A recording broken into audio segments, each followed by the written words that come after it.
నీతికి వారసులో ఐగుప్తు దాటిన అనేకులో మోషే పడిన బాలురము మోషే పడిన బాలురము యేసయ్య వడిలో కృతార్థులో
ఇంకా కొంతకాలము మోక్షమందు చేరెదము యేసురాజు వచ్చును ఇంకా కొంతకాలము మోక్షమందు చేరెదము విశ్వాసమే మా వేదాంతము నిరీక్షణే మా సిద్ధాంతము విశ్వాసము నిరీక్షణే మా సిద్ధాంతము వాక్యమే మా ఆహారం వాక్యమే మా ఆహారం ప్రార్థనే మా న్యాయము అనుదినము మేము నిబంధన జనులు యేసురాజు వచ్చును ఇంకా కొంతకాలమే మోక్షమందు చేరెదము యేసురాజు వచ్చును ఇంకా కొంతకాలమే మోక్షమందు చేరెదము. సమాప్తి చేసుకుందాం. మనం నిబంధన చేద్దాం. యేసురాజు వచ్చును ఇంకా కొంతకాలమే నిబంధన చేద్దాం. ఉదయకాల సమయం ప్రభావ మాతో మాట్లాడాడు. వెలువడని దాసుని చేరినప్పుడు మన రోజు మాటలు హృదయ ధ్యానములు దృష్టికి అంగీకారంగా నిశ్చితములో మీరు మాతో మాట్లాడి మమ్మల్ని సరిచేయండి. మీ కృపలో మమ్మల్ని బలపరచండి. మీరు క్షేమం ఇచ్చే దేవుడు, మాట్లాడే దేవుడు, అన్ని విషయములలో సానే దేవుడు. కృపలో బలపరచుమని, సంరక్షించి రక్షించి కృప చూపమని రక్షకుడైన యేసు నామమున అడిగి వేడుకుంటున్నాము తండ్రి.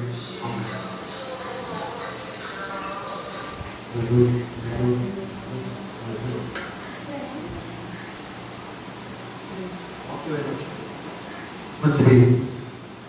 ఉదయకాల సమయం దైవ వాక్యం మనం ధ్యానం చేద్దాం.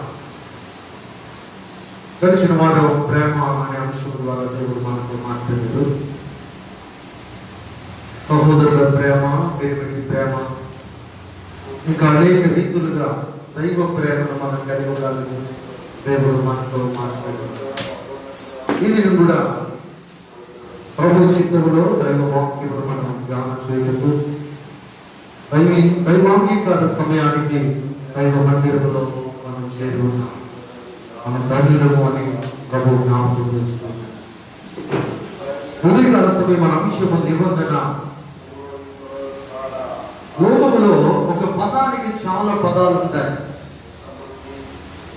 ఆ పదములను బట్టి అర్థాలు కూడా మారిపోతూ ఉంటాయి. ఈ నిబంధన అనే పదములకు మరొక పదం ఏమిటి అంటే ఒప్పందం అని కూడా ఉంది. మరొక పదం ఏంటి అంటే అంగీకారం అని కూడా అర్థం ఇచ్చే పదాలు ఉన్నాయి. ఇంగ్లీష్లో నిబంధన లేదా ఒప్పందం అనే మాటకు కవెనెంట్ అని అంటారు, లేదా అగ్రిమెంట్ అని అంటారు. ఈ ఉదయకాల సమయం దైవ చిత్తములో ఉన్నటువంటి మనం నిబంధన చేయబడాలి. అసలు నిబంధన అంటే ఏమిటి?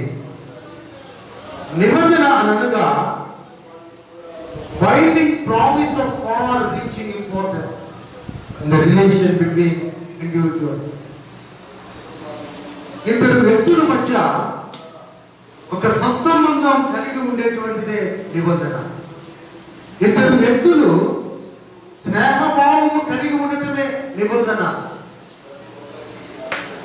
రెండు దేశాల మధ్య ఏదైనా కార్యము జరగాలి అంటే ఆ రెండు దేశాల మధ్య నిబంధన జరుగుతుంది, అగ్రిమెంట్, కవెనెంట్. లేకపోతే కొన్ని గ్రూపుల మధ్య నిబంధన జరుగుతుంది. సామాజికంగా మనం ఆలోచన చేసిన న్యాయపరమైన నిబంధనలు ఉంటాయి, మతపరమైన నిబంధనలు ఉంటాయి, ఇంకా అనేక రీతులైనటువంటి నిబంధనలు లోకంలో మనం కలిగి ఉంటాం. అయితే ఈ ఉదయకాల సమయం దేవుడు మనతో కలిగి ఉన్న నిబంధన గురించి కొన్ని విషయాలు మనం ధ్యానం చేద్దాం. దైవ సన్నిధిలో దేవుని వాక్యాన్ని మనం చదువుకుంటున్నాం. మానవుడు దేవునితో సత్సంబంధం కలిగి ఉండటమే నిబంధన. మానవుడు దేవునితో సత్సంబంధములు కలిగి ఉండటమే నిబంధన. హెబ్రీయులకు రాసిన పత్రిక 8వ అధ్యాయంలో 6వ వచనం నుండి కొన్ని మాటలు మనం చదువుకుంటున్నాం. హెబ్రీయులకు రాసిన పత్రిక 8వ అధ్యాయము 6వ వచనములో క్రీస్తు వలన నెరవేర్చబడిన నిబంధనను మనం చూడగలం. మానవులకి దేవునికి మధ్య నిబంధన అవసరమైనది. ఆ నిబంధనకు మధ్యవర్తి ఎవరు అంటే యేసుక్రీస్తు. అక్కడ రాయబడి ఉంది, ఆయన నిబంధనకు మధ్యవర్తి. ఇంకా ఆ వచ్చిన కింది భాగంలో మనం చూస్తే ఆయన నిబంధనకు మధ్యవర్తి ఎలా అయ్యాడు అంటే శ్రేష్టమైన సేవకత్వమును బట్టి ఆయన మనకు నిబంధనకు మధ్యవర్తిగా ఉన్నాడు అని మనం జ్ఞాపకం చేసుకుంటూ ఉన్నాం. 9వ అధ్యాయము 15వ వచనములో కింది భాగములో చూస్తే ఆయన క్రొత్త నిబంధనకు మధ్యవర్తిగా ఉన్నాడు. ఇప్పుడు మనకు దేవునికి నిబంధన జరగాలంటే మధ్యవర్తి అవసరం. ఆ మధ్యవర్తి నిబంధనకు మధ్యవర్తి అయి ఉన్నాడు. ఆయన యేసుక్రీస్తుగా మన కొరకు ప్రాణం పెట్టి రక్తము కార్చి ఆయన క్రొత్త నిబంధనకు మధ్యవర్తి అయ్యాడు. పూర్వకాలంలో దేవుని యొక్క యాజకులు దేవునికి ప్రజలకు మధ్య సత్సంబంధములు కలిగి ఉండటకు సంవత్సరములకు ఒక్కసారి బలులు అర్పించేవాడు. కానీ మన నిజ యాజకుడైన యేసు ప్రభువు ఒక్కసారి తన ప్రాణమును మనందరి కొరకు పెట్టి మనతో ఆయన నిబంధన ఏర్పరచుకున్నట్లో మధ్యవర్తిగా ఉన్నాడు అని మనం జ్ఞాపకం చేసుకుంటూ ఉన్నాం. బైబిల్లో చాలా నిబంధనలు ఉన్నాయి. బైబిల్లో ఒక 5 ప్రాముఖ్యమైన నిబంధనలు చాలా క్లుప్తంగా చూపిస్తాను. మొదటిది నోవాతో దేవుడు చేసిన నిబంధన. చూడండి, ఆదికాండము 6వ అధ్యాయము 18వ వచనం. ఆదికాండము 6వ అధ్యాయము 18వ వచనం. అయితే నీతో నా నిబంధన స్థిరపరచుదును, నీతో కూడా నీ కుమారులను నీ భార్యను నీ కోడండ్రును ఆ ఓడలో ప్రవేశ నిబంధన నోవహుతో దేవుడు నిబంధన చేశాడు. ఏమనంటే నీతో నా నిబంధన స్థిరపరచుదును. ఏంటి ఆయన నిబంధన అంటే దేవుడు తెలియపరిచినట్లుగా సురక్షితమైన స్థలములోనికి మానవుని నడిపించడమే ఆయన నిబంధన. నోవహుతో చేసిన నిబంధన. ఆ ఓడలోనికి నీతో కూడా నీ కుమారులు, నీ భార్య, నీ కోడండ్రు. ఇప్పుడు దేవుడు నిబంధన ఏంటంటే మనం సురక్షితంగా ఉండటమే నోవహుతో దేవుడు చేసిన నిబంధన. ఆనాటి నుండి నేటి వరకు దేవుడు తన నిబంధనను స్థిరపరుస్తూ ఉన్నాడు. మనం బ్రతికున్నామంటే మన పట్ల ఇంకా నిబంధన స్థిరపరచబడాలి. మనం చెదిరిపోయి ఉన్నామేమో, మనం ఒక్కరమే రక్షణ పొంది ఉన్నామేమో, మన కుటుంబీకులు, రక్త సంబంధికులు దేవుడి యొక్క నిబంధనలోకి రాలేదేమో, వారిని నడిపించడానికి భక్తుడు పాటపాడాడు కదా, నిబంధన జనుల నిరీక్షణ ధనుల. నిబంధన జనుల నిరీక్షణ ధనుల. ఎంత చక్కని పాట. గరుడగు యేసుని సిలువ రక్తపు సంబంధులం, మేము నిబంధన జనులం. యేసురాజు వస్తున్నాడు, ఇంకా కొంతకాలమే మోక్షమందు చేరదము. ఆనాడు జలప్రళయం వస్తే నోవహు సంతానం పుట్టుకుపోలేదు. దేవుడు నోవహు పట్ల నిబంధన స్థిరపరిచేవాడై ఉన్నాడు. దేవుడు నోవహుతో పాటు నోవహు కుటుంబాన్ని కూడా సంరక్షించేవాడై ఉన్నాడు. ఇప్పుడు భూమి మీద దేవుడు మనకి కుటుంబాన్ని ఇచ్చాడు కదా. కుటుంబం కొట్టుకుపోకూడదు. దైవ వాక్య సంబంధమైన నిబంధన మన జీవితంలో స్థిరపరచబడాలని దేవుడి ఉదయకాల సమయం ఆయన సన్నిధికి మనల్ని తీసుకుని వచ్చాడు. మొదటిది దేవుడు నోవహుతో నిబంధన చేసుకున్నాడు. రెండవ నిబంధన చూస్తే ఆదికాండం 12వ అధ్యాయము మొదటి వచనం. ఆదికాండము 12వ అధ్యాయము మొదటి వచనం. యెహోవా నీవు లేచి నీ దేశము నుండి, నీ బంధువుల నుండి, నీ తండ్రి ఇంటి నుండి బయలుదేరి నేను నీకు చూపించు దేశమునకు వెళ్ళుము. నిన్ను గొప్ప జనముగా చేసి నిన్ను ఆశీర్వదించి నీ నామమును గొప్ప చేయుదును, నీవు ఆశీర్వాదముగా ఉందువు. దేవుడు అబ్రహాముతో నిబంధన చేస్తున్నాడు. నేను నీకు చూపించు దేశానికి వెళ్ళు, నేను అక్కడ నిన్ను ఆశీర్వదిస్తాను, నిన్ను గొప్ప జనముగా చేస్తాను, నీ నామమును గొప్ప చేస్తాను, నిన్ను ఆశీర్వాదములకు కారకుడుగా ఉంచుతాను. ఇప్పుడు ఉదయకాల సమయం మనల్ని కూడా అబ్రహాము చేసిన నిబంధన నేటి వరకు మనలను గొప్ప జనముగా చేశాడు, మన పేరును గొప్ప పేరుగా చేశాడు, మనను ఆశీర్వాదములకు వారసులుగా దేవుడు చేశాడు. ఇప్పుడు నోవహు నిబంధన మనలో నెరవేరింది. చెప్పండి, అబ్రహాము నిబంధన కూడా మనలో నెరవేరుతుంది. ఇప్పుడు మన ఎవరి పిల్లలు అంటే దేవుని సంబంధులు. గరుడవు యేసుని సిలువ రక్తపు సంబంధులు. ఆయన రక్తపు సంబంధులము కనుక నోవహుతో చేసిన నిబంధన మనలో కూడా నెరవేరుతుంది కదండి. నోవహుతో చేసిన నిబంధనే కాదు, అబ్రహాముతో దేవుడు చేసిన నిబంధన కూడా నెరవేరుతూ ఉంది. మూడవది చూడండి, మోషేతో దేవుడు చేసిన నిబంధన. ఆదికాండము 15వ అధ్యాయము, ఆదికాండము 15వ అధ్యాయములో దేవుడు మోషేతో చేసిన నిబంధన నెరవేరుతూ ఉన్నట్లుగా మనం చూడగలం. దైవ వాక్యములో నుండి నిర్గమకాండము 15వ అధ్యాయము, నిర్గమకాండము 15వ అధ్యాయము మొదటి వచనం. అప్పుడు మోషేయు ఇశ్రాయేలును యెహోవాను గూర్చి ఈ కీర్తన పాడిరి. యెహోవాను గూర్చి గానము చేసెదను, ఆయన మిగుల అతిశయించి జయించెను. గుర్రమును దాని రౌతును ఆయన సముద్రములో పడద్రోసెను. చూడండి, శత్రువు నుండి విడుదలిచ్చినట్లుగా దేవుడు మోషేతో నిబంధన చేశాడు. శత్రువు నుండి విడుదలిచ్చినట్లుగా దేవుడు మోషేతో నిబంధన చేశాడు.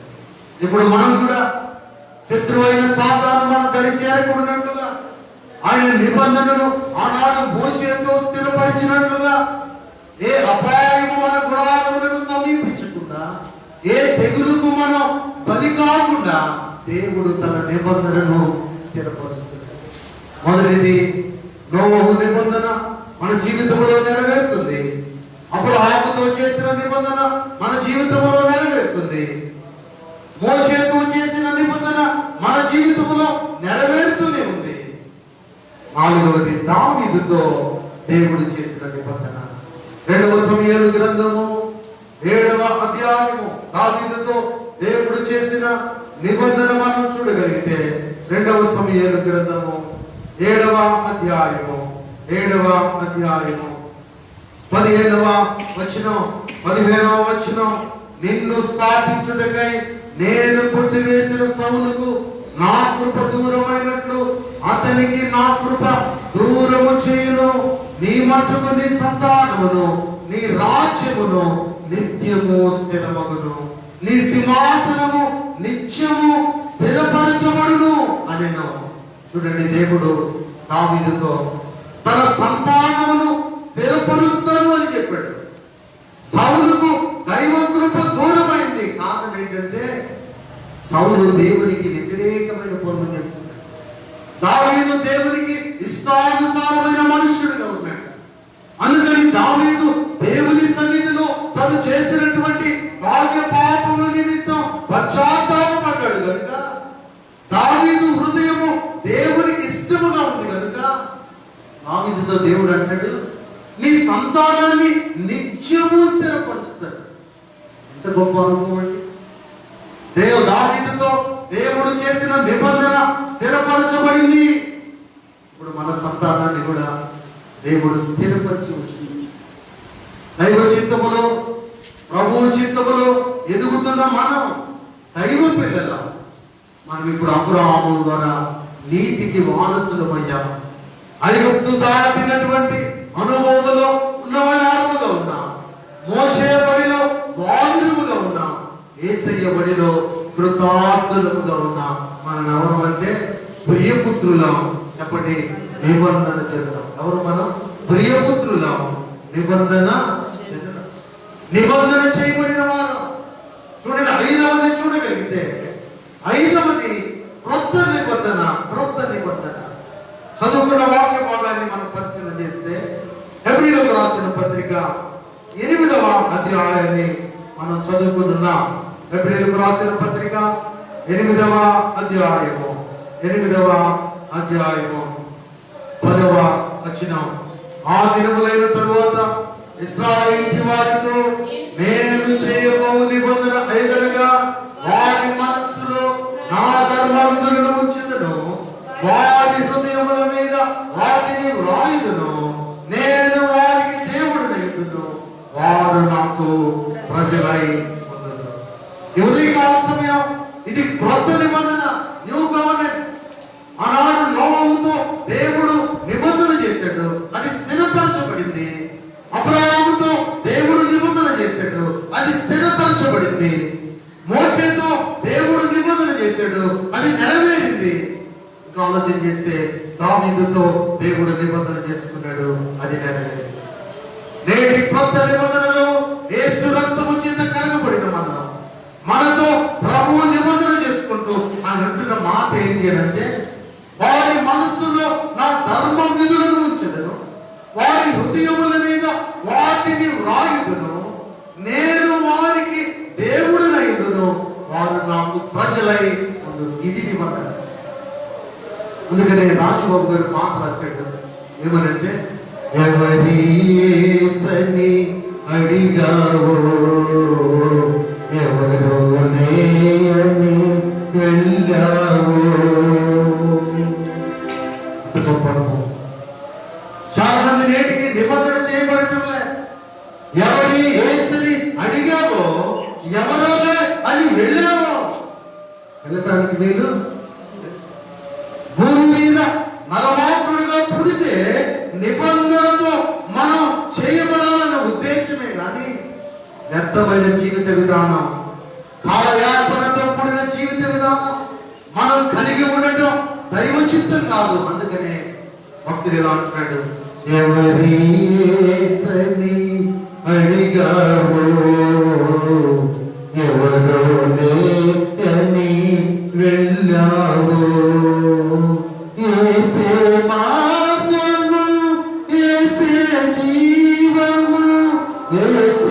సత్యము కాదు చోద్యము ఇది మా సాక్ష్యము. కాదు చోద్యం, ఏసే సత్యం, ఏసే మార్గం, ఏసే జీవం, ఇదే మా సాక్ష్యం. మేము నిబంధన చేద్దాం. చెప్పాలి దూరం. మీరు ఎవరు అంటే మేము నిబంధన జనులం, దేవునితో నిబంధన చేయబడిన వారు, దేవునితో ఒప్పందం కలిగిన వారు, దైవ చిత్తమును నెరవేర్చుచున్న వారు. ఎంత గొప్ప అనుభవం. భక్తులు దైవ క్రమములో నడిచిన దానిని బట్టి దేవుడు వారితో చేసుకున్న నిబంధన స్థిరపరచబడింది. ఈ ఉదయకాల సమయం క్రొత్త నిబంధనలో ఆయన మనకు దేవుడై ఉన్నాడు, మనము ఆయనకు ప్రజలై ఉన్నాం. లోకంలో మనుషులు నిబంధన చేసుకుంటారు. సౌలు కుమారుడు యోనాతానుతో నిబంధన చేసుకున్నాడు. దైవ వాక్యముల నుండి మనం చూడగలిగితే మొదటి సమూయేలు గ్రంథము 18వ అధ్యాయము 3వ వచనం. మొదటి సమూయేలు గ్రంథము 18వ అధ్యాయము 3వ వచనం. దావీదు తనకు ప్రాణ స్నేహితుడిని భావించుకుని అతనిని ప్రేమించుచు యోనాతాను అతనితో నిబంధన చేసుకొనెను. ఈ యోనాతాను ఎవరు అంటే సౌలు యొక్క కుమారుడు. సౌలు ఎవరు అనగా దావీదు కంటే ఇశ్రాయేలు ప్రజలను ముందు పరిపాలించడానికి ప్రజలు ఎన్నుకున్న రాజు సౌలు. అయితే ఫిలిష్తీయుల మీద యుద్ధం వచ్చింది. ఆ యుద్ధాన్ని జయించడానికి గొల్యాతును ఎదుర్కొనడానికి ధైర్యం చాలటంలే. ఆ సమయంలో యెషయి దావీదును పిలిచి, మీ అన్నలు కూడా యుద్ధంలో ఉన్నారు, వారి సమాచారము, వారు ఎలా ఉన్నారో వారి క్షేమ సమాచారం తీసుకునిరా అని దావీదును యుద్ధంలోనికి పంపిస్తే, అక్కడ యుద్ధములో ఉన్న ఇశ్రాయేలు ప్రజలు ఫిలిష్తీయులలో ఉన్నటువంటి గొల్యాతును చూసి భయపడిపోతున్నారు. వామ్మో, అంతటి ఎత్తుగా ఉన్న వ్యక్తితో మేము యుద్ధం చేయలేం, వాడి మాట చూస్తేనే మాకు భయం వేస్తుందని అందరూ వెనుతిరుగుతూ ఉండగా దావీదు చిన్నవాడు, దైవ భయం కలిగిన వాడు, దైవ శక్తిని కలిగిన వాడు, దైవాభిషేకముతో నింపబడిన వాడు, దేవుని చేత ధైర్యపరచబడిన వాడు. ఆ గొల్యాతుతో యుద్ధం చేయడానికి బాలుడైన దావీదు ముందుకు వచ్చాడు. బాలుడైన దావీదు గొల్యాతును ముందుకు వచ్చి దైవ భయము కలిగినటువంటి దావీదు, ధైర్యపరచబడిన దావీదు ఒక ఒడిస రాయి తీసుకుని నుదుట కొట్టగానే ఎత్తటువంటి గొల్యాతు ఎత్తబడి చనిపోయాడు. వెంటనే అక్కడ ఉన్నవారు దావీదును పొగుడుతూ పాటలు పాడారు. ఏమనంటే, సౌలు 1000 కొలది, దావీదు 10,000 కొలది అని పాట పాడితే రాజులో ఉన్న సౌలుకు అసూయ చేసింది. మనం కూడా కొన్ని సందర్భాలలో ఎవరినైనా పొగిడితే ఓర్చుకోలేము. అయినప్పటికీ దేవుని కృప మనకు తోడై ఉండాలి. దైవ చిత్తములో మనం ముందుకు సాగాలి. చూడండి, 18వ అధ్యాయము 1వ వచనములో దావీదు సౌలుతో మాటలాడుట చాలించినప్పుడు యోనాతాను హృదయము దావీదు హృదయముతో కలిసిపోయెను. తండ్రి ఏమో దావీదుకు విరోధిగా ఉన్నాడు, యోనాతాను హృదయం దావీదు హృదయముతో కలిసిపోయింది. తండ్రితో దావీదు మాట్లాడుతున్న మాటలు చాలించినప్పుడు, ఇక్కడ ఒక మాట నేర్చుకుందాం. మాటలు మాట్లాడేటప్పుడు కొంతమంది మాట్లాడితే పెట్టాలనిపిస్తుంది, కొంతమంది మాట్లాడితే వారిని దూరం పెట్టాలనిపిస్తుంది. మాటలలోనే ప్రేమ వ్యక్తపరచగలం కదండి. ఇప్పుడు సౌలుతో దావీదు మాట్లాడుతుండగానే సౌలు కుమారుడు దావీదు మాటలను గుర్తిరిగి ప్రేమించగలిగినట్టుగా మన వాక్యంలో చూడగలుగుతున్నాం. యోనాతాను హృదయం దావీదు హృదయంతో కలిసిపోయింది.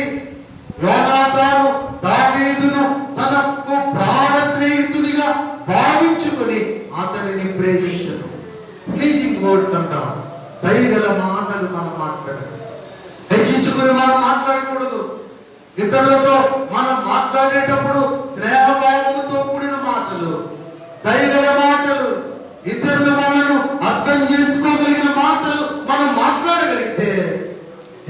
ఎవరైనానో వారు ఎంత మనల్ని ద్వేషించను మన మాటను బట్టి. అందుకని బైబిల్లో ఒక మాట ఉంది తెలుసా? సమయోచితమైన మాట. సమయోచితమైన మాటను బట్టి ఇతరులు మనల్ని ప్రేమిస్తారు.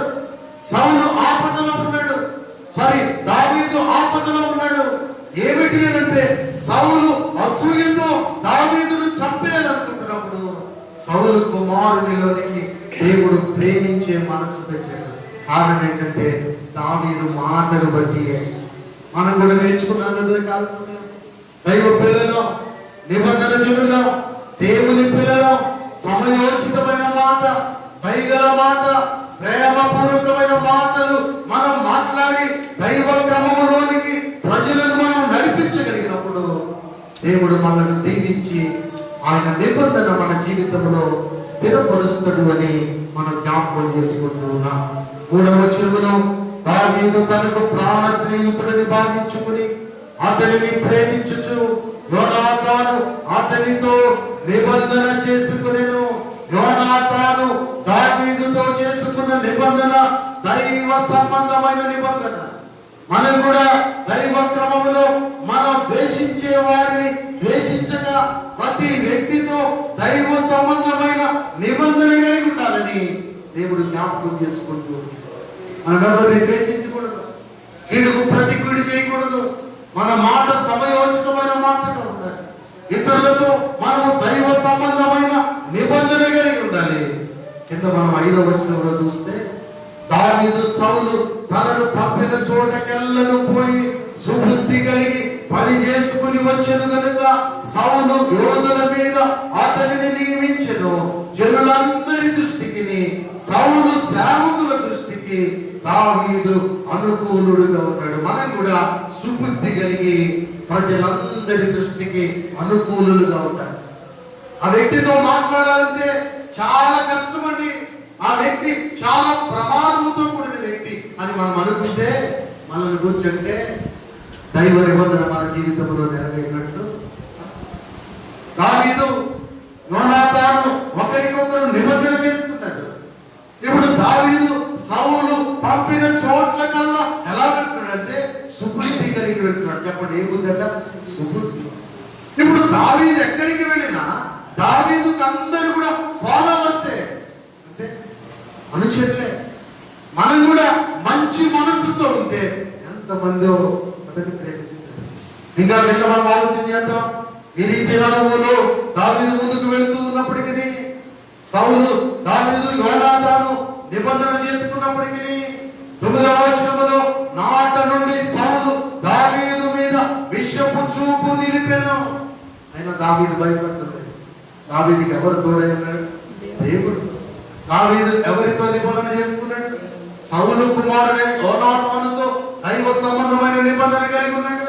అంత మాత్రమే కాదు, దైవ కుమారునిగా దేవునితో నిబంధన చేసుకున్నాడు. ఇప్పుడు ఎవరు విసుగు చూపు చూపినా, ఎవరు అసూయపడినా, ఎవరు మనల్ని ద్వేషించినా, ఎవరు మనల్ని ప్రేమించకపోయినా నాకు దేవుడున్నాడు. నేను దైవ క్రమములో మాట్లాడటం నేర్చుకుంటాను. దైవ క్రమములో ఇతరుల దగ్గరికి వెళ్ళినప్పుడు నేను అనేకులకు అనుకూలుడుగా ఉంటానని ఒక నిబంధన చేసుకున్నాం ప్రభుత్వం. ఇంకా మనం కింద చూడగలిగితే 12వ వచనములో యెహోవా తనను విడిచి దావీదుకు తోడై ఉండుట చూచి సౌలు దావీదునకు భయపడెను. దేవుడు మనకు తోడై ఉన్నాడన్న సంగతి ఇతరులకు తెలిసినప్పుడు ఇతరులు మనను గురించి భయపడతారు. భయపడతారు. ఇప్పుడు సౌలు దావీదును చూసి భయపడుతున్నాడు. ఎందుకు తెలుసు? దేవుడు దావీదుకు తోడై ఉన్నాడు. ఉదయకాల సమయం నిబంధన జనులుగా మనకున్నాం. దేవుడు మనకు తోడై ఉన్నాడని ధైర్యం మనకుంది. మనం ఎక్కడికి వెళ్ళినా మనం ఏ విషయానికి భయపడ అని లేదు. ఇంకా మనం చూడండి కింద వాక్యములో 14వ వచనములో మరియు దావీదు సమస్త విషయములలో సుబుద్ధి కలిగి ప్రవర్తింపగా యెహోవా అతనికి తోడుగా ఉండెను. దావీదు మిగుల సుబుద్ధి గలవాడై ప్రవర్తించుట సౌలు చూచి మరి అధికముగా అతనికి భయపడెను. ఎంత సుబుద్ధి నేర్చుకుందాం. సుబుద్ధి ఇతరులకు మనలను కూర్చిన భయము పుట్టిస్తుంది. ఇప్పుడు దావీదు అంటాడు దావీదుని ఏమి చేయలేక సౌలు ఒక ప్రణాళికకు వచ్చాడు. సౌలు తన కుమార్తెను ఆ యుద్ధములో జయించినటువంటి వారికి ఇస్తాను అని వాగ్దానం చేశాడు. దావీదు అంటాడు 18వ వచనంలో, రాజులకు అల్లుడనగుటకు నేనంతటి వాడను, నా స్థితి అయినను ఇశ్రాయేలులో నా తండ్రి కుటుంబమైనను ఏ పాటిది తగ్గింపు. దావీదును సౌలు భయపడటానికి గల కారణం మొదటిది సుబుద్ధి, రెండవది దేవుడు తనకు తోడై ఉన్నాడు అన్న ధైర్యం దావీదుకు ఉంది, మూడవది తగ్గింపు. దావీదు అంటాడు, నేను ఆ రాజుకు అల్లుడవటానికి నా కుటుంబం ఏం వాటిది, నా స్థితి ఏం వాటిది, నా తండ్రి కుటుంబం ఏం వాటిది. ఎంత తగ్గింపు. 23వ వచనంలో అంటాడు, నేను దరిద్రుడనై ఎన్నిక లేని వాడనై ఉన్నాను. ఎంత తగ్గించుకున్నాడండి. నేను దరిద్రుడనై ఎన్నిక లేకుండా ఉన్నాను. 29వ వచనంలో దావీదుకు మరి ఎక్కువగా భయపడి ఎల్లప్పుడూ దావీదు మీద విరోధముగా ఉండెను. అయినను 30వ వచనంలో దావీదు బహు వివేకము కలిగి ప్రవర్తిస్తున్నాడు. ఈ లక్షణాలన్నీ దైవ నిబంధనతో కూడిన అనుభవం ఎదుగుతున్న మనం కలిగి ఉండాలి. మన మాట సమయోచితమైన మాట అయి ఉండాలి. సుబుద్ధి కలిగి ఉండాలి. దేవుడు నాకు తోడు, నాకు శత్రువులుగా ఉన్నవారు, నాకు విరోధ భావముగా పనిచేసేవారు నన్నేమి కీడుకు ప్రతి కీడు మనం చేయకూడదు. ఇంకా మనం ఆలోచన చేస్తే మనము వెళ్ళిన చోటలల్లా కూడా దేవుడే మనకు విజయం ఇస్తాడు. ఎంత గొప్ప అనుభవం. ఎవరి కాల సమయం మనం ఎవరు అంటే నిబంధన జనులం. చెప్పండి అందరూ, మన అంశం నిబంధన జనులం. ఎవరితో నిబంధన చేసుకున్నాం? దేవునితో. మహాగణుడకు యేసు రక్తము చేత ఆయన రక్తపు సంబంధులం అయిపోయాం. ఇక మనకు భయం, లోకంలో భయం లేదు, లోకములో దిగులు లేదు, చింత లేదు, విచారము లేదు. కారణం ఏంటంటే నా దేవుడు నాకు తోడే. అందరి క్రైస్తవ కీర్తనలో ఒక భక్తుడు ఇలా పాట రాశాడు, నీవు తోడై ఉన్న చాలు యేసు నిత్యము నాగది ఆయన మనకు తోడై ఉన్నాడు కనుక నిత్యము అది మనకు మేలే. మనం ఎవరు అంటే నిబంధన చేరుదాం. గుర్తుపెట్టుకుందాం. హృదయంలో ఒక స్టాంపు పెట్టుకుందాం, నేను నిబంధన చేరులను. నేను ఎక్కడికి వెళ్ళను నా మాటను బట్టి, నా క్రియలను బట్టి నా దేవుడిని నేను కలిగి ఉన్నాను అన్న విధానము ప్రజలకు అర్థం అవ్వాలి. నేను నిబంధన చేరును. అందుకని రాజబాబు గారి మాటలో విశ్వాసమే మా వేదాంతం, నిరీక్షణే మా సిద్ధాంతం, వాక్యమే మా ఆహారం, ప్రార్థనే మా వ్యాయామం. ఇన్ని చక్కని మాటలు వాడాడు దైవజనుడు. విశ్వాసమే మా వేదాంతం, నిరీక్షణే మా సిద్ధాంతం, వాక్యమే మా ఆహారం, ప్రార్థనే మా వ్యాయామం, అనుదినము మేము నిబంధన జనులం. ప్రతిదినం మేము నిబంధన జనులం. దేవుని నిబంధన నేటి వరకు మన పట్ల స్థిరపరచబడుతుంది. దావీదు యోనాతాను చేసుకున్న నిబంధన అది దైవ సంబంధమైన నిబంధన. మానవుడు చేసుకున్న ప్రేమపూర్వకమైన నిబంధన. కానీ యోనాతాను చనిపోయాడు. నిబంధన చేసుకున్నారు కానీ ఆ వ్యక్తులు ప్రేమతో స్నేహితులుగా ఉన్నారు కానీ ఒకరోజు యోనాతాను చనిపోయాడు. కానీ మనం దైవ సంబంధం, దేవుని పిల్లలు, శాశ్వత కాలం నిబంధన స్థిరపరచగలిగిన దేవునితో మనము నిబంధన చేసుకుంటే ఆ నిబంధనకు మధ్యవర్తి అయిన దేవుడు, శ్రేష్టమైన సేవకత్వం కలిగిన దేవుడు, అంత మాత్రమే కాదు క్రొత్త నిబంధనకు మధ్యవర్తి అయిన దేవుడు, ఆ దేవునితో మనం నిబంధన చేసుకోవాలని ఉదయకాల సమయం ప్రభువు మాట్లాడుతుంది. దేవునితో చేసుకున్న నిబంధన వలన ప్రయోజనములకు 3 చాలా క్లుప్తంగా సమయంలో ముగించడానికి ప్రయత్నం చేద్దాం. దేవునితో చేసుకున్న నిబంధనలు. మొదటిది రాసుకోగలిగిన వారు రాసుకోవాలి. మొదటిది సమాధానముతో కూడినది.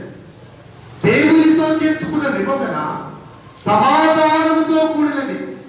దైవ వాక్యములో మనం చూడగలిగితే యెషయా గ్రంథము 54వ అధ్యాయము 10వ వచనం. యెషయా గ్రంథము 54వ అధ్యాయము 10వ వచనం. చూడండి, దేవుని వాక్యములో నుండి పర్వతములు తొలగిపోయినను, మెట్టలు తత్తరిల్లును, నా కృప నిన్ను విడిచిపోదు, సమాధాన విషయమైన నా నిబంధన తొలగిపోదు అని నీ యందు జాలిపడి యెహోవా సెలవిచ్చుచున్నాడు. మొదటిది, దేవునితో చేసుకున్న నిబంధన సమాధానముతో కూడిన నిబంధన. ఉదయకాల సమయం సమాధానముతో కూడిన నిబంధన చేసుకున్నావా? ప్రభుతో సమాధాన పరచబడ్డావా? ప్రభు జ్ఞాపకం చేసుకున్న మాటలు మనం చదువుకుంటూ ఉన్నాం. దేవునితో నీవు సమాధాన పరచబడాలి. సమాధానముతో కూడిన నిబంధన నీవు ఆయనతో కలిగి లేకపోతే దేవుడి ఉదయకాల సమయం ఆయన నిబంధన జనులుగా నిన్ను చేయటానికి ఆయన ఇష్టపడుతున్నాడు. యెషయా గ్రంథం యెహోషువ గ్రంథములో 2వ అధ్యాయములో రాహాబు అనేటువంటి ఒక స్త్రీ మనకు కనపడుతుంది. ఆ రాహాబు అనే స్త్రీ యెరూషలేములో యెరికో పట్టణానికి యెహోషువ వేగుల వారిని పంపించినప్పుడు ఆ వేగుల వారిని దాచిపెట్టింది రాహాబు అనే స్త్రీ. వారిని దాచిపెట్టి వారితో సంభాషిస్తుంది, వారితో నిబంధన చేసుకుంటుంది. ఏమని నిబంధన చేసుకుంటుందంటే, మీ దేవుడు చాలా గొప్పవాడని మాకు తెలుసు, మీ దేవుని వలన వచ్చినటువంటి మాటలు నాకు తెలుసు, ఆయన ఎంత భయంకరుడో, ఆయన ఏ రీతిగా ఆయన మాటలు వినని వారిని, ఆయనతో నిబంధన చేసుకుని వారిని శిక్షిస్తాడో నాకు తెలుసు అని రాహాబు అంటుంది. బైబిల్ తెరిచి యెహోషువ గ్రంథము 2వ అధ్యాయము 8వ వచనం బైబిల్లో నుండి చూడండి. యెహోషువ గ్రంథము 2వ అధ్యాయం. ఆ వేగుల వారు పండుకొనకు మునుపు ఆమె వారున్న మిద్దె మీదకి ఎక్కి వారితో ఇట్లనెను, యెహోవా ఈ దేశమును మీకు ఇచ్చుచున్నాడనియు, మీ వలన మాకు భయము పుట్టిననియు, మీ భయము వల్ల ఈ దేశ నివాసులందరికీ ధైర్యము చెడుననియు నేను ఎరుగుదును. మీరు ఐగుప్తు దేశంలో వచ్చినప్పుడు. ఇప్పుడు మనం చూడండి, ఈ యెరికోకు వచ్చినటువంటి యెహోషువ పంపించిన వేగులతో ఆమె అంటుంది 9వ వచనం కింది భాగంలో, నేను ఎరుగుదును అంటలేదు. నేను ఎరుగుదును. ఏమి ఆమెకి తెలిసిందంటే, మీ వలన మాకు భయము పుట్టినని, ఈ దేశమును యెహోవా మీకు ఇచ్చుచున్నాడని, మీ భయము వలన ఈ దేశ నివాసులందరికీ ధైర్యము చూడని నేను ఎరుగుదును. ఈ మాట గుర్తుపెట్టుకున్నాను. నేను ఎరుగుదును. రాహాబు వేశ్య. దైవ జనులుగా మనం మార్చబడాలంటే, నిబంధన జనులుగా మనం చేయబడాలంటే సమాధానముతో కూడిన నిబంధన ప్రభుతో కలిగి ఉండాలి. రాహాబు అనే వేశ్య యెహోషువ పంపించిన వేగుల వారితో ఉంటుంది, నేను ఎరుగుదును. ఆమె ఇంకొక మాట్లాడుతుంది 10వ వచనం కింది భాగములో, మేము వింటిమి. ఆమె ఏమి విన్నది అంటే 10వ వచనం చదవండి. మీరు ఐగుప్తు దేశములో నుండి వచ్చినప్పుడు మీ ఎదుట యెహోవా ఎర్ర సముద్రపు నీరును ఎలాగూ ఆరిపోజేసెను, యోర్దాను తీరమునున్న అమోరీయుల 2 రాజులైన సీహోనుకును ఓగుకును మీరేమి చేసిద్దరో, అనగా మీరు వారిని ఎలాగూ నిర్మూలన చేసిద్దరో ఆ సంగతి మేము. ఇప్పుడు 2 మాటలు ఆమె తెలిసి, నేను ఎరుగుదును, మేము వింటిని. మీరు ఎరుగుదురా? దేవుడు ఏం చేస్తాడో తెలుసా మీకు? దేవుడు నిబంధన చేసుకోవాలని ఆయన ఆశ కలిగి ఉంటున్నాడు. ఆ యెరికో పట్టణాన్ని వేగు చూడమని 2 వేగుల వారిని యెహోషువ పంపించినప్పుడు ఆ వేగుల వారితో ఆశ్రయం ఇచ్చి వారితో సంపాదిస్తున్న రాహాబు ముందుగానే చెప్తుంది, ఈ పట్టణాన్ని పాడు చేయగలిగిన దేవుడు ఎంతటి గొప్పవాడో నేను ఎరుగుదును. ఆయన గడిచిన కాలంలో ఏమి చేశాడో నేను వింటిని. ఎంతకాలం ఎరిగి చెడిపోతాం. దేవుని వాక్యములో ఎంత ఎంతకాలం నుండి సమాధానంతో కూడిన నిబంధన లేకుండా వెళ్ళిపోతాం. సమాధానంతో కూడిన నిబంధన అవసరం. క్రొత్త నిబంధనకు మధ్యవర్తి అయిన యేసుక్రీస్తు ద్వారానే సమాధానంతో కూడిన అనుభవంలోనికి నడిపించే కదా. సమాధానం ఎలా వస్తుందంటే దేవుని వాక్యమును వినుట ద్వారా. చూడండి, ఇప్పుడు ఆమె అంటుంది, ఆ వేగుల వారితో ఒక నిబంధన చేసుకుంటుంది. 12వ వచనములో మనం చూడగలిగితే, నేను మీకు ఉపకారము చేస్తుంది కనుక మీరును నా తండ్రి ఇంటికి ఉపకారము చేసి నాకు నిజమైన ఆనవాలిచ్చి. 13వ వచనం అందరూ కలిసి చదవండి. నా తండ్రియు, నా తల్లియు, నా అన్నదమ్ములను, నా అక్క చెల్లెండ్రులను, వారికి కలిగి ఉన్న వారందరూ చాలకుండా బ్రతకనిచ్చి రక్షించినట్లుగా దయచేసి యెహోవా తోడని ప్రమాణము చేయుడనెను. ఇది నిబంధన. నేను మిమ్మల్ని దాచి ఉంచాను కదా. ఈ పట్టణాన్ని దేవుడు పాడు చేస్తాడన్న సంగతి తెలుసు. ఈ పట్టణాన్ని పాడు చేసేటప్పుడు మీరు నాకు ఉపకారం చేయాలి. ఏం చేయాలంట? ఉపకారం. ఆ వేగుల వారితో ఎరుకోలో ఉన్నటువంటి రాహాబు అనేటువంటి ఆ స్త్రీ నిబంధన చేసుకుంటుంది. ఏంటంటే, నా తండ్రియు అనండి అందరూ, నా తల్లియు, నా అన్నదమ్ములను, నా అక్క చెల్లెండ్రులను, వారికి కలిగి ఉన్న వారందరూ ఉన్నారా? మీకు అందరూ ఉన్నారా? మనము నిబంధన విధులు ఈనాడు స్వార్థపూరితమైన భక్తితో మనకు మనమే రక్షింపబడ్డామన్నటువంటి నిశ్చయతలో కొనసాగడం కాదు. మన గృహాల్లో ఇంకా అన్నదమ్ములు, అక్క చెల్లెలు, వారికి కలిగిన వారు.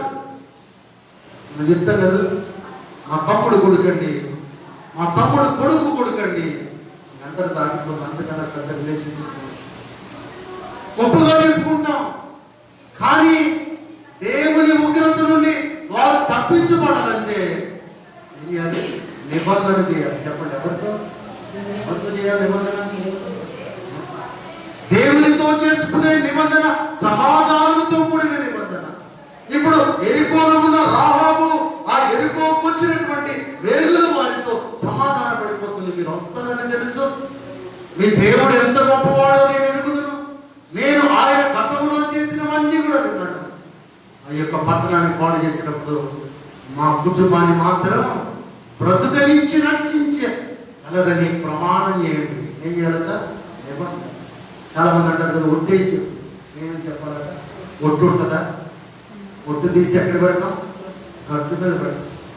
దేవుడు ఈ ఉదయకాల సమయం వరకు నీవు నిబంధన చేసుకోకపోతే ప్రభువు జ్ఞాపకం చేస్తున్నాడు. This is the precious time. దేవుడు అనుగ్రహించినటువంటి శ్రేష్టమైన సమయం. ఆయన శ్రేష్టమైన సేవకత్వం కింద ఆయన నిన్ను పిలుస్తున్నాడు. నువ్వు నిబంధన చేసుకున్నావా? సమాధానంతో కూడిన నిబంధన. ఆయన నీ కొరకు ప్రాణం ఇచ్చి చనిపోయాడు. రోమీయులకు రాసిన పత్రిక 5వ అధ్యాయము 6వ వచనములో మనం చూడగలిగితే, ఆయన మన కొరకు ఎప్పుడు చనిపోయాడు? రోమీయులకు రాసిన పత్రిక 5వ అధ్యాయము 6వ వచనం, మనం ఇంకా బలహీనులమై ఉండగా చనిపోయాడు. 8వ వచనములో ఆయన మనం ఇంకా పాపులమై ఉండగా చనిపోయాడు. 10వ వచనములో మనము శత్రువులమై ఉండగా చనిపోయాడు. ఇప్పుడు ఆయన ఎప్పుడు చనిపోయాడంటే, మనం బలహీనులుగా ఉండగా చనిపోయాడు, మనం పాపులుగా ఉండగా చనిపోయాడు, మనము శత్రువులమై ఉండగా చనిపోయాడు. ఆయన ఎందుకు చనిపోయాడు అంటే, ఉగ్రత నుండి మనల్ని రక్షించాలని. 9వ వచనములో ఉగ్రత నుండి మనను రక్షించాలని. 10వ వచనములో ఆయన కుమారుని మనము ద్వారా మనము దేవునితో సమాధాన పరచబడిన ఎడల సమాధాన పరచబడిన వారమై ఆయన జీవించుట చేత నిశ్చయముగా రక్షింపబడుతాం. ఇప్పుడు సమాధాన పరచబడాలంటే క్రొత్త నిబంధనకు మధ్యవర్తి అయిన యేసు దగ్గరికి రావాలి. రాహాబు అనే వేశ్య వేగుల వారితో నిబంధన చేసుకుంది, మంచిదే. కానీ నేటి దినములో మన కుటుంబం మనము నిబంధన చేసుకోవాలంటే ప్రభు దగ్గరికి రావాలి. కారణం ఏంటంటే, నేను బలహీనుడిగా ఉండగా, నేను పాపిగా ఉండగా, నేను శత్రువుగా ఉండగా క్రీస్తు నా కొరకు ప్రాణం పెట్టి చనిపోయాడు. నా తండ్రికి, నా తల్లికి రక్షణ అవసరం. వారు కూడా నిబంధన జనులుగా ఉంటారు. నా బంధువులు నిబంధన జనులుగా ఉండాలి, నాకు కలిగిన వారు ఆయనకు నిబంధన జనులుగా ఉండాలి.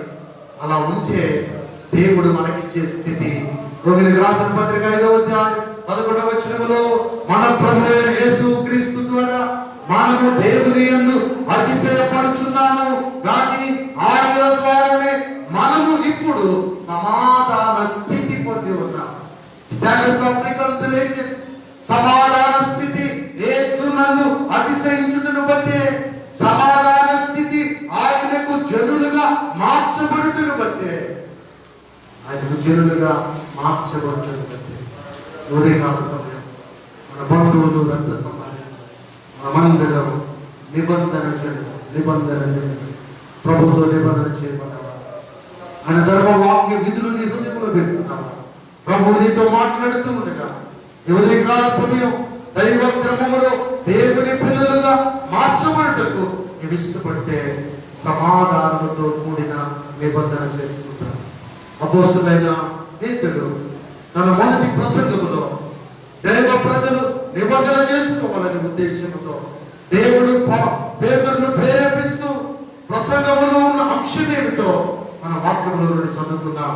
అపోస్తుల కార్యముల గ్రంథము 2వ అధ్యాయము, అపోస్తుల కార్యముల గ్రంథము 2వ అధ్యాయము 37వ వచనం. వారి మాట విని హృదయములో నొచ్చుకుని సహోదరులారా మేమేమి చేతుమని పేతురును కడమ అపోస్తులను అడుగగా పేతురు మీరు మారు మనస్సు పొందాలి. రెండవది కింద మనం చూడగలిగితే యేసు క్రీస్తు నామమున బాప్తిసం పొందాలి. మూడవది 40వ వచనములో మూర్ఖులను ఈ తరము వారికి వేరే రక్షణ పొందాలి. పేతురు యొక్క ప్రసంగం సమాధానంతో కూడిన నిబంధన. ప్రాథమికంగా ప్రభువుతో నిబంధన జనులుగా మార్చబడాలంటే క్రొత్త నిబంధనకు మధ్యవర్తి అయిన యేసు వాక్యం ఏమని సెలవిస్తుందంటే పాప క్షమాపణ నిమిత్తం మారు మనస్సు పొందాలి. యేసు క్రీస్తు నామమున ప్రతివాడు బాప్తిసం పొందాలి. తదుపరి దేవుని వాక్యములో మూర్ఖులను ఈ తరము వారికి వేరే రక్షణ పొందాలి. మారు మనస్సు, బాప్తిస్మం, రక్షణ. ప్రతిదినం బాప్తిస్మం ఒక్కరోజే, కానీ మారు మనస్సు ప్రతిదినం. రక్షణ ప్రతిదినం కాపాడుకోవాలి. బాప్తిసం అంటే ఒక్కరోజే, ఆ నీటిలో మునిగి వచ్చేస్తాం, అంత మాత్రం అయిపోలేదు. మనం బ్రతికున్నంత కాలం నిబంధన జనులం. ఐగుప్తులో నుండి దేవుడు ఇశ్రాయేలు ప్రజలను బయటకు తీసుకుని వచ్చేటప్పుడు ఎర్ర సముద్రం వాళ్ళందరూ బాప్తిసం తీసుకున్నారు.